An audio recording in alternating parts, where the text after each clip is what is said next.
আমাদের কাছে 1 লাখ টাকা চাঁদা দাবি করছে আরমান।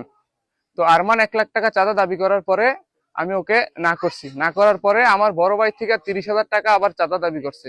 আমার বড় ভাই 3,000 টাকা দিছে ওদের খুশি হইয়া খাওয়ার জন্য। ওরা এই টাকাটা নিতে রাজি হয় নাই। পরবর্তীতে আবার আইসা ওই টাকা নিয়ে গেছে। তারপরে ওদের এই টাকা হয় নাই, ওরা আরো টাকার দাবি করছে, সেজন্য এই নিয়ে গ্যাঞ্জাম করছে। আমাদের বাড়িতে আইসা আমাদের হামলা করছে, আমাদের সোনার চেন নিয়ে গেছে 2টা, আমার ভাইয়ের মাথা ফাটায় ফেলছে।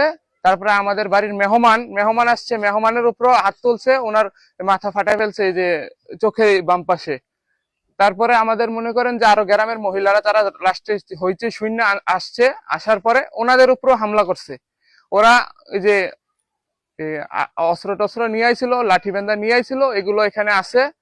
তারপরে স্যার এখানে মেইন ইয়ে হচ্ছে আরমান, আবির, জিশান, তারপরে মোহন মোহন নামে একটা ছেলে, ও সবগুলার লিড দিয়া নিয়ে আসছে কালকে।